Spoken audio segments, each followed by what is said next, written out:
சென்னையில் காற்றுடன் பெய்த மழையால் மின்கம்பி அறுந்து விழுந்ததில் ஆட்டோ ஓட்டுநர் மின்சாரம் தாக்கி பரிதாபமாக உயிரிழந்தார். கொடுங்கையூர் முத்தமிழ் நகரை சேர்ந்த சரவணன் என்பவர் முத்துக்குமரன் கல்லூரி அருகே ஆட்டோவில் செல்லும்போது மின்சார கம்பி அறுந்து ஆட்டோ மீது விழுந்துள்ளது. உடனே அந்த மின்கம்பியை அப்புறப்படுத்த முயன்ற சரவணன் மீது மின்சாரம் தாக்கியதில் சம்பவ இடத்திலேயே உயிரிழந்தார். இந்த சம்பவம் அந்த பகுதியில் சோகத்தை ஏற்படுத்தியிருக்கிறது.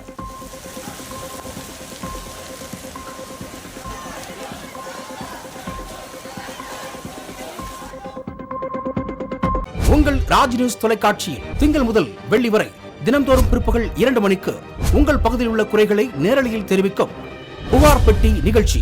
பங்கு பெறுங்கள், பயனடையுங்கள், காணத் தவறாதீர்கள்.